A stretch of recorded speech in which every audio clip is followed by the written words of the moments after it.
afternoon. It's good to see you. I'm nervous because we're here to do a beautiful thing and because there are so many beautiful faces here and so many warm hearts and an inability for language to speak to the sorrows that we've been feeling. Departing from her scripted remarks that she had prepared for the General Assembly at the United Nations earlier in this week, President Natasha Perk-Musar offered this. Madam President, let me end on a personal note for the sake of future generations to fulfill our responsibility as human beings to ensure that we are on the right side of the history. We should do the right thing. We did not stop the Holocaust. We did not stop the genocide in Rwanda. We did not stop the genocide in Srebrenica. We must stop the genocide in Gaza. There are no excuses anymore. None. Days later, they departed, the diplomats from around the world. They departed one by one, two by two, 10 by 10. Hundreds of people departed the hall, leaving a deflated leader who is at the helm of greatest violence, alone in the hall, shuffling his papers. We can walk away from this, as the diplomats did.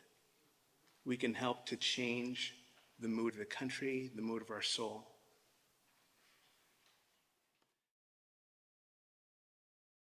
As Americans, my dear friends, I address you because I know your voices matter. Your nation has the power to make a difference, and our faith in humanity demands that we do not remain silent in face of injustice. May you be the voice of the voiceless and the light for those who suffer in darkness. And before I say goodbye, allow me, from the balcony of my mother, to introduce you quickly to my mother. That's my Hello. mother, Good evening. Siham. And this is my niece. That's the new generation. That's Rand. She's now at the Rosary Sister School, grade 8.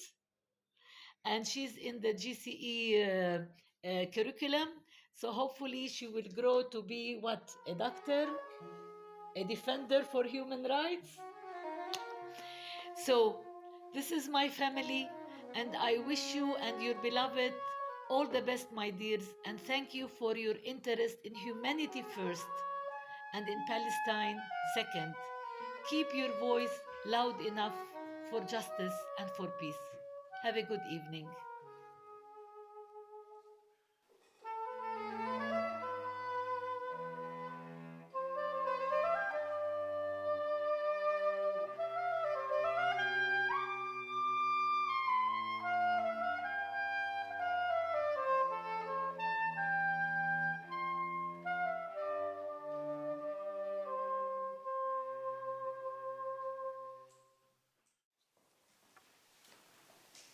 If I Must Die by Rafat Al-Rayr.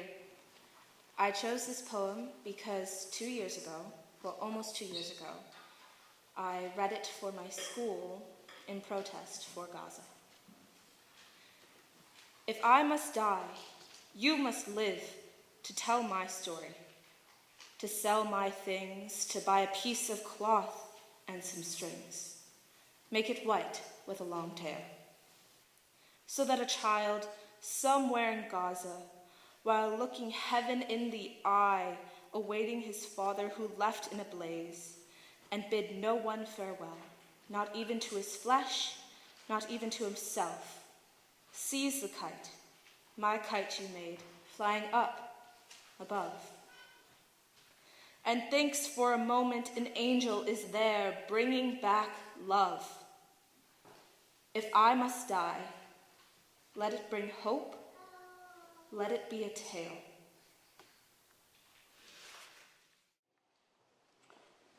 This is an excerpt from One Day Everyone Will Have Always Been Against This by Omar El-Akkad. She is fog-colored, when they find her.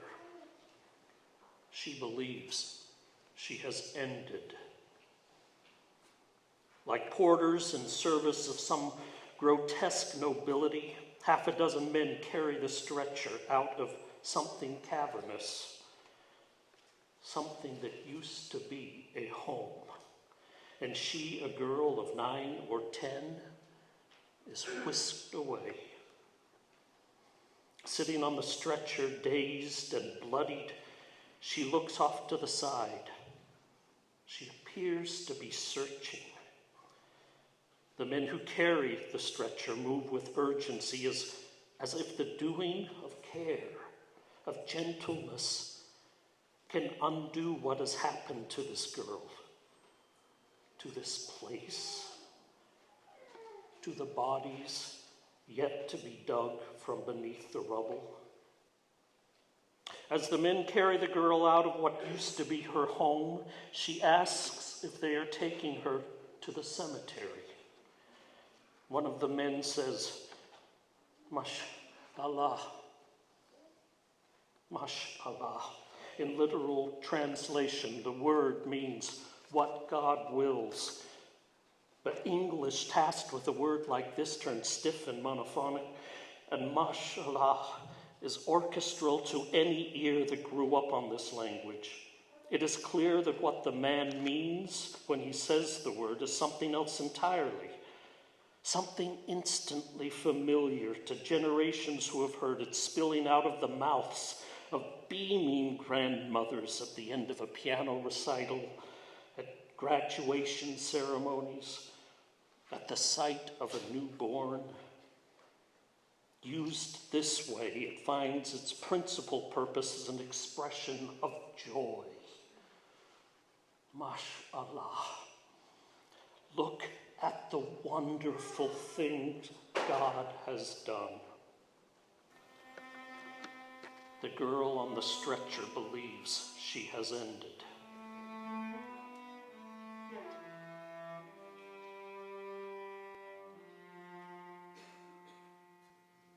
Liverpool footballer Mohamed Salah objected to a tribute to the man known as the Palestinian Pele, because the European Football Association failed to say how he was killed. The famous footballer posted, "Can you tell us how he died? Where? Why?" Questions about Palestinian death must not be uttered. They must be buried under the rubble or evaporated by 2,000-pound bombs or merely softened. Sky News has said, a stray bullet found its way into a van and killed a 3 or 4-year-old young lady. No one actually shoots Palestinian children. Even CNN's Casey Hunt referred to 5-year-old Hind Rajib as a woman who was killed. The how, where, and why of Palestinian deaths is hard to talk about. In fact, most of us find it too much to bear, especially when we realize that it is our tax dollars that are paying for the bombs. But this evening we will bear it together. Together we will meet Palestinians. Together we will learn their names. Together we will listen to their last words. And together we will remember them. Before Dr. Mahmoud Abu Najila was killed in a strike in Al-Aura Hospital, he wrote a message on a whiteboard. Whoever stays until the end will tell the story. We did what we could. Remember us. Dr. Anand Al-Bursh performed 41 surgeries in one day. His last words on Instagram were, "We will die standing. We will not kneel. Nothing remains in the valley but the stones. We are the stones." When the Israeli soldiers threatened to blow up the hospital with the women and children inside, if he and the other male doctors didn't come out, he called home, and his 5-year-old daughter, Aileen, came to the phone. "Ah, Aileen, where are you? I've missed you. Dad, come stay with us.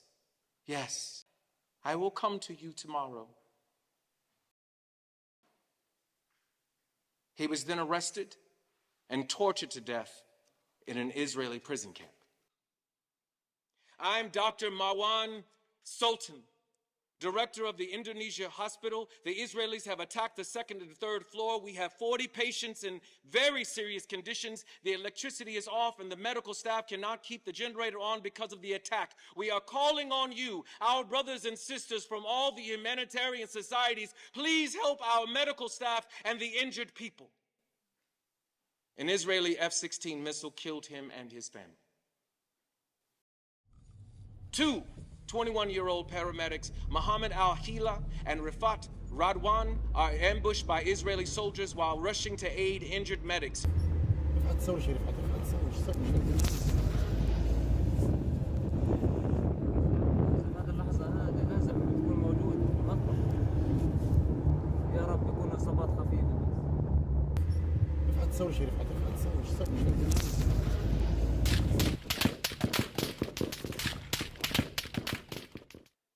Rifat records a message to his mother, while other medics can be heard praying as they are shot. يما سامحيني يما، هذه هي الطريقة اللي اخترتها يما، إني أساعد الناس. سامحيني يما.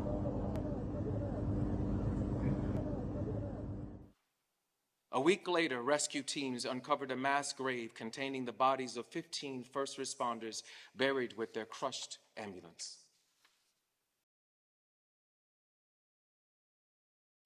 An American journalist asked why Hammam Allo refused to heed Israel's demands to evacuate the hospital. He said, "If I go, who will treat my patients?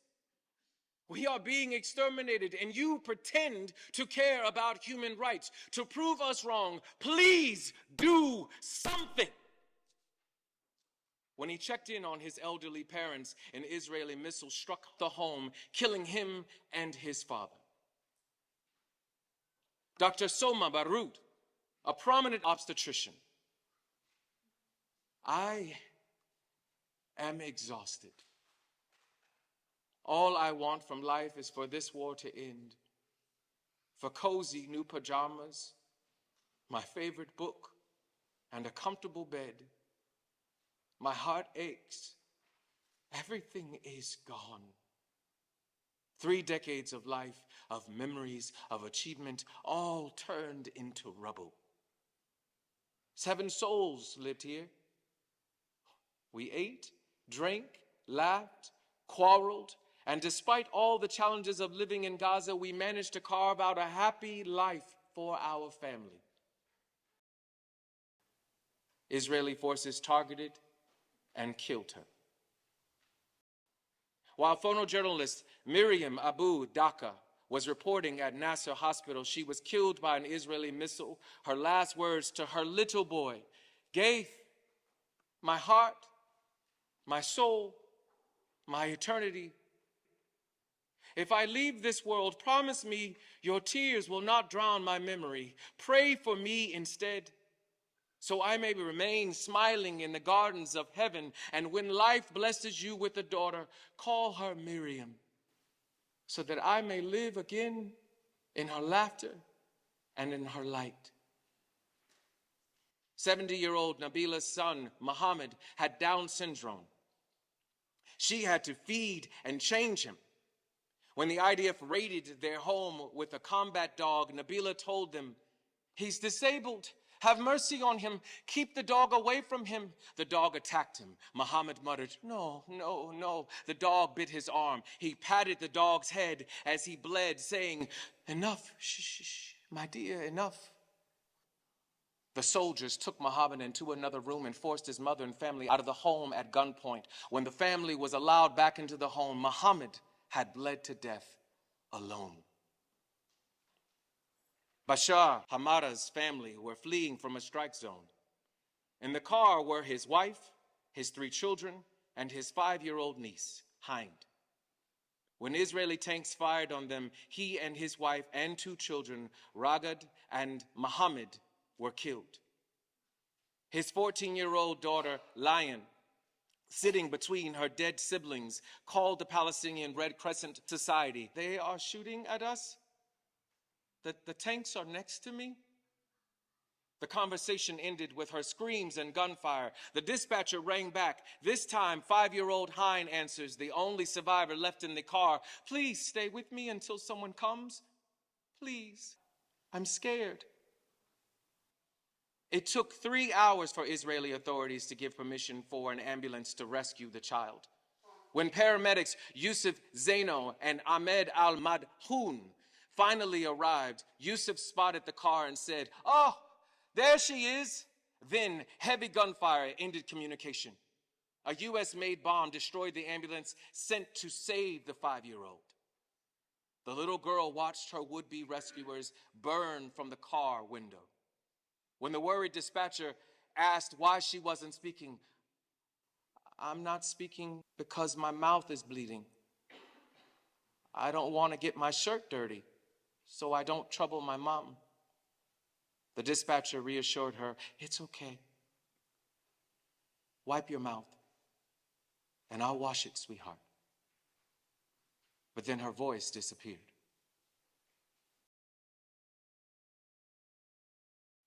The bombing came without warning. In the middle of the night, an Israeli bomb struck our home. I found myself trapped under the debris with bruises. My daughter was injured. My grandchildren, Reem and Tariq, were killed. Reem, the soul of my soul. I kissed her, but she wouldn't wake up. A year later, Khalid was killed by the IDF while rushing to help neighbors after a tank shelling. Journalist Moaz Abu Taha's last words from the hospital: "Miriam needs a second surgery, but it can't be done in Gaza due to Israel's destruction of its health system." Then the missiles hit the hospital. Journalist Anas al-Sharif was killed in his media tent by an Israeli missile. This is my will and my final message. If these words reach you, know that Israel has succeeded in killing me and silencing my voice. I entrust you with Palestine, the jewel in the crown of the Muslim world. I entrust you with its wronged and innocent children who never had the time to dream or live in safety and peace. Do not forget Gaza. Journalist Mohammed Salama posted from Nasser Hospital, "Journalism is not a profession, it is pain. We write amidst deaths, documenting the suffering so it's not forgotten. In every word, there is a soul fading and a truth we refuse to let die." Then the Israeli missile struck. Ahmed Abu Aziz asked, "What will you write about me when I die?" "Tomorrow will be better," was how Hussam al-Masri ended his conversations. "Can you help me evacuate my wife? The disease has exhausted her, and I can't bear to see her suffer anymore." After Israel bombed the hospital and killed his colleagues, he told his worried brother, "I'll just finish filming, then I'll go." Then an Israeli missile took his life. The Israelis threatened to kill poet Rafat al-Arir, so he went into hiding. His last interview, he said, "If there's no water, there's no way out of Gaza. What should we do? Commit mass suicide? Is that what Israel wants? I'm an academic. The toughest thing I have at home is an expo marker. But if Israel invade, going from door to door to massacre us, I'm going to use that marker, throw it at the soldiers, even if that's the last thing that I would be able to do." The Israelis did not go door to door. They sent a missile that killed the poet, his sister, and her 4 children. My name is Noor al-Din Ajaj. I am a Palestinian writer. I am 27 years old, and I have many dreams. I am not a number, and I do not consent to my death being passing news. Say that I love life, happiness, freedom, children's laughter, the sea, coffee, writing, Farouz, everything that is joyful, though these things will all disappear in the space of a moment. One of my dreams is for my books and my writings to travel the world, for my pen to have wings so that no unstamped passport or visa rejection can hold it back. Another dream is to have a small family, to have a little son who looks like me, and to tell him a bedtime story as I rock him in my arms. Noor was killed at home by an Israeli airstrike. How? Why? Where? The Palestinian poet Mahmoud Darwish says, if the olive trees knew the hands that planted them, their oil would become tears.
My first poem I'm reading is called Before Gaza, A Fall, and the poet is Ahmad al-Mala. The sick leaves hang on tight. There is not enough numbers to occupy the count. Death does its work, disappears, and the sick leaves turn to the ground. The river hits, makes way, don't repeat, repeat. Pollen and dirt to the side. What holds the future? A nothing is not enough. Gaza had to go in numbers. And now you. Who are you? And that some. Where? Where lasts beyond never. At the construction site, memory and flowers, metal and wood. Some things fall too hard. Traffic above water hold the scene together, to gather. I thanks shots, boom, bullets. Did I have to predict the future? Birds drench in filth. This is how the world works. And the moon, a half eggshell in the sky. And the second poem, I'm going to butcher the title, but is by Foudy Judah, who is a Palestinian-American poet. Mimesis. My daughter wouldn't hurt a spider that had rested between her bicycle handlebars for 2 weeks. She waited until it left of its own accord. If you tear down the web, I said, it will simply know this isn't a place to call home, and you'd get to go biking. She said, that's how others become refugees. isn't it? I'm reading a poem by Mahmoud Darwish, who was translated by the poet that was the author of your second poem, Fadi Judah. What will remain? What will remain of the white clouds offering an elderberry blossom? What will remain of the blue waves drizzle, the cadence of time?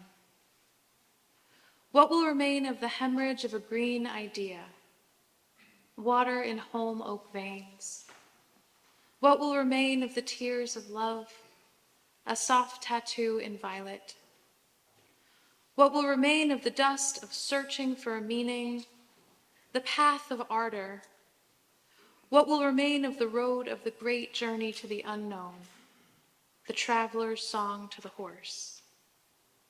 What will remain of dreams' mirage, the sky's trace on the violin? What will remain of thing meeting with nothing, divinity's sense of security? What will remain of the Arabic poet's speech, a chasm and a thread of smoke? What will remain of your own speech, a necessary forgetfulness of the memory of place? This poem is called What I Will by Zuhair Hamad. I will not dance to your war drum. I will not lend my soul, nor my bones, to your war drum. I will not dance to your beating. I know that beat. It is lifeless. I know intimately that skin you are hitting. It was alive once. Hunted, stolen, stretched. I will not dance to your drummed up war. I will not pop, spin, break for you. I will not hate for you or even hate you. I will not kill for you. Especially, I will not die for you. I will not mourn the dead with murder nor suicide. I will not side with you, nor dance to bombs because everyone else is.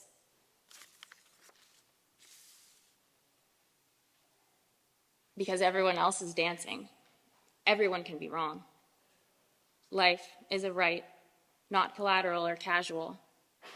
I will not forget where I came from. I will craft my own drum, gather my beloved near, and our chanting will be dancing. Our humming will be drumming. I will not be played. I will not lend my name nor my rhythm to your beat. I will dance and resist and dance and persist and dance. This heartbeat is louder than death. Your war drum ain't louder than this breath.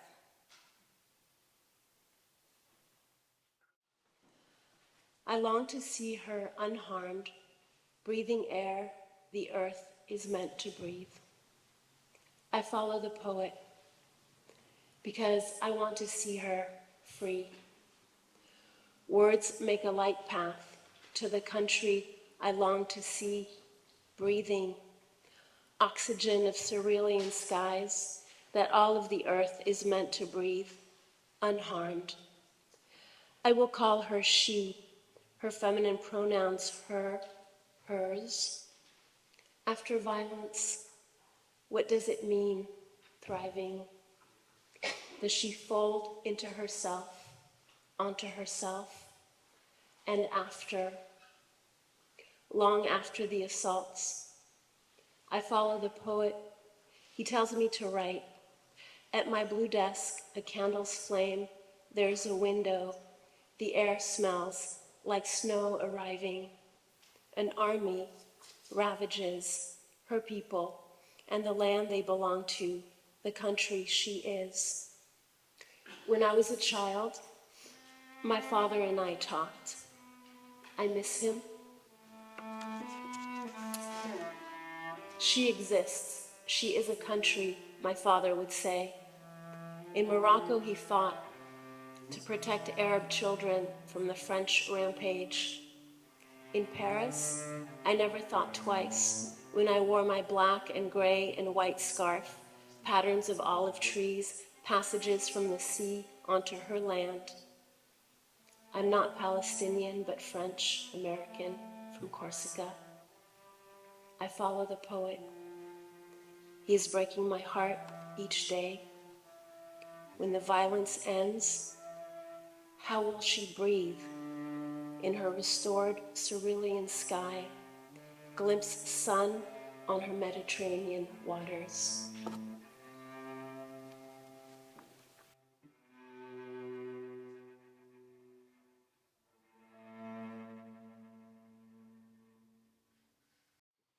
Well, the Reverend started us off today talking about the failure of language. And it doesn't matter how much we've studied this. We might have even been there physically, have friends alive and dead in that part of the world. But we're speechless. And so I went searching for people who were talking about that.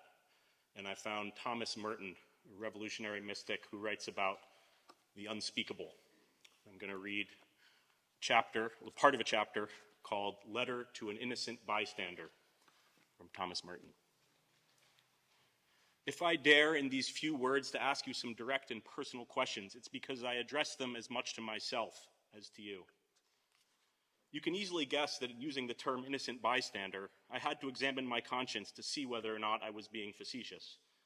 I do not remember if I smiled when I first thought of it, but in any case, I'm no longer smiling. For I do not think the question of our innocence can be a matter for jesting, and I'm no longer certain that it is honorable to stand by as the helpless witness of a cataclysm with no other hope than to die innocently and by accident as a non-participant. This inspires me to ask my first dangerous question. Although it seems to be impossible to do anything but stand and wait, is our waiting harmless? And is it innocent? Can we afford to remain inert? Can we afford to confuse helplessness with honesty? It's true that if one is helpless, honesty requires that they admit it. But if they're helpless through their own neglect, they can hardly permit themselves to be complacent in an admission of helplessness that is not at the same time an admission of guilt. Unless our waiting implies knowledge and action, we will find ourselves waiting for our own destruction and nothing more. A witness of a crime who just stands by and makes a mental note of the fact that he's an innocent bystander tends by that very fact to become an accomplice. Are we waiting for anything? Do we stand for anything? Do we know what we want? Our guilt, our deep resentment do nothing to preserve us from a shameful fate. On the contrary, our resentment is what fits us most perfectly to be their instruments. How can we acclaim that our inertia is innocent? It is the source of our guilt. A second thought. Before we try to decide what we're waiting for, let's make sure whether or not we are waiting. Perhaps indeed we've already given up hope of anything else. Perhaps we are unconsciously very busy in preparing the way for something which in our right minds we would be the last to wait for. In that case, not only are we not waiting for salvation, we are actively preparing our own destruction. This leads to a third question. Forgive me for asking, but do we not, after all, prefer to be frustrated and led into despair? Are we not content to make despair a comfortable evasion, since it has certain elements of the picturesque? And by despair, do we not come to terms with the meaninglessness of our own existence? Despair indeed seems very respectable, until one remembers that it's only the preparation to accept their next formula which will explain and exploit our emptiness. For you see, our emptiness is not innocent, not simply neutral, not nothing. It is the terrible spiritual vacuum into which malevolence can, like lightning, introduce itself in order to produce a universal explosion of hatred and destruction. This explosion is made possible by our emptiness. Without us, the emptiness of all the others would never be activated, and the death that sleeps in them would never be able to leap out and smash everything in sight. When all this has been said and pondered by us both, I think you would take it as bad manners for me to offer an easy solution. There is a certain innocence in not having a solution. There is a certain innocence in a kind of despair, but only if in despair we find salvation. I mean despair of this world and what's in it, despair of men and their plans, in order to hope for the impossible answer that lies beyond our earthly contradictions, and yet can burst into our world and solve them, if only there are some who hope in spite of despair.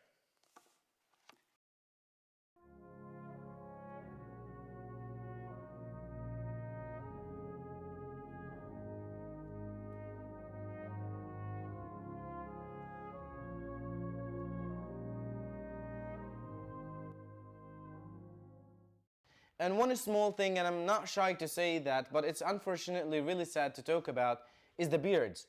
When it's a Muslim, when it's a Christian or Jewish beard, they're religious. But when it's a Muslim beard, they're terrorists. People should come and see the reality. This trip has been an eye-opener. I now feel much more sympathy for the Palestinian position, and even more disturbingly to me, more antagonism toward the Israeli positions. They live behind their separation wall, and they live lives of Europeans or Americans, while literally miles away, not only are people forced to live in third world conditions, but they're being forced by the government of Israel. I keep on thinking what I'm going to tell people when I get home. And obviously I want to tell them the story. I want to tell them what I've seen and what I've heard. But they are not having been here and gone through this. It's going to be hard to get to them emotionally, because in America, just as in Israel, we prefer not to look at these things. It's an easier life if you don't do so. For the past few days, I've been having dreams about stealing things and getting caught, and that it's transparent that I'm associating with the Jewish population, stealing the land and the homes of the Palestinians.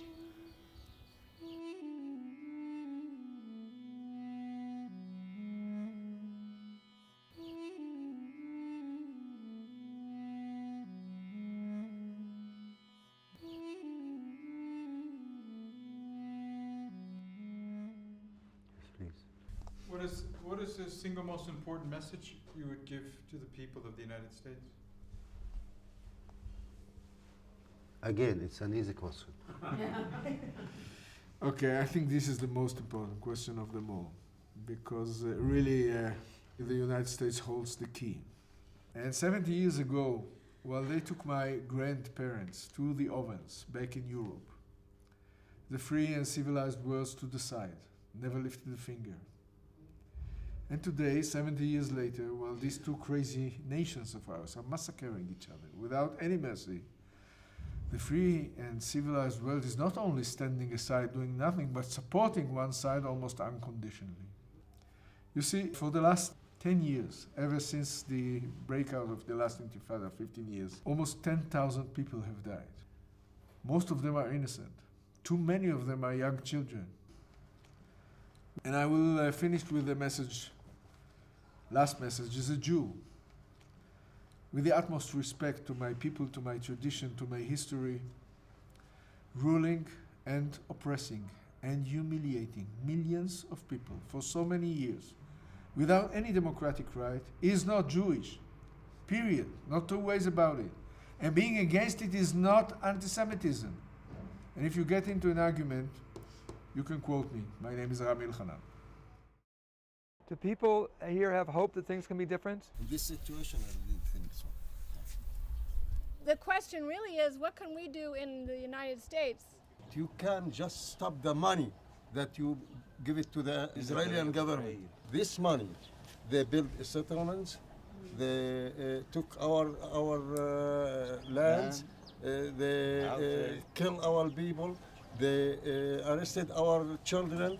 So when you go back and you talk about what you've seen here, and if you're willing, and I know that there are mixed feelings about, again, washing dirty laundry in public, and you don't know who's going to hear, who doesn't have Israel's best interests at heart. But if you communicate with your communities, to talk, to give lectures, to give slideshows in your synagogues, to talk with your elected officials. These are all very important things, and they do make a difference. The village of Susa is standing today because of international concern.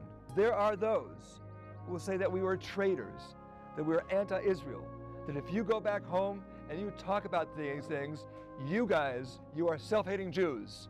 Don't ever let anybody ever say to you that you are somehow outside the community. We all are part of the community.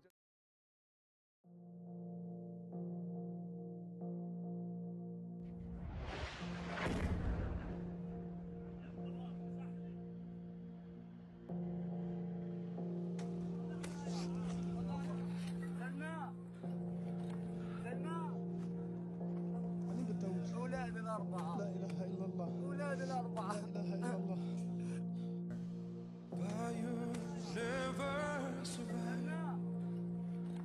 These rivals for day and night. Then a boy would come along who would change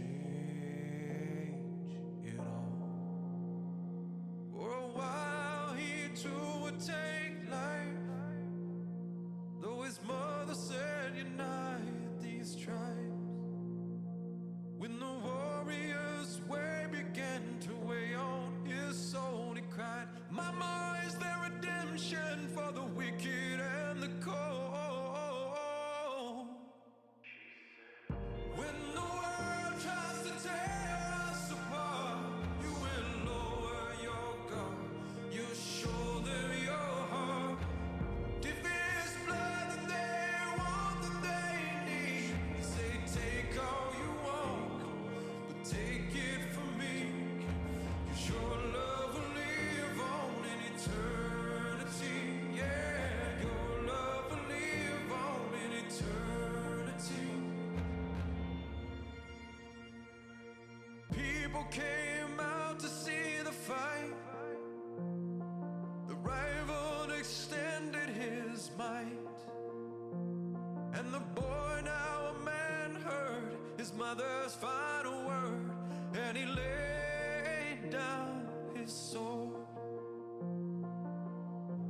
But the enemy still took his life, and the man embraced him tight. He gave it all for love, all that was left, and he said with his dying breath, when the world tried to tear us apart, I lowered my gun, I showed you my heart. If it's blood that you want, that you need, take all you want, but take it from me. When the world tries to tear us apart, I will lower my guard, I'll show you my heart. If it's blood that they want, that they need, take all you want, take it from me. When the world tries to tear us apart, I will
I broke into Eden in the hours before dawn.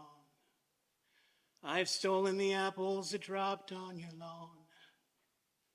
My spirit, my pride, and my innocence gone. Please, Mama, let me come home. I heard, when the world tries to tear us apart, I lowered my guard. I heard, when there is fear, I soften my belly and I walk toward it. I heard, in the circle of parents, Israeli parents, Palestinian parents whose children are learning about the world together. I heard, I will not be your enemy. I refuse to be your enemy. I heard, keep your voice loud enough for justice and for peace. I'm going to ask that we form a circle so that we can stand around and sing together and put a beautiful light right in the middle of the room with the power of our voices, singing a song called Lift Every Voice and Sing. Lift Every Voice and Sing is the Negro national anthem, composed in the early part of the 20th century, and was a means by which a group of people who felt cast out in this country found a groundedness and found a sense of community. As you are willing and as you are able, gently rise and form a circle around the outside of the sanctuary.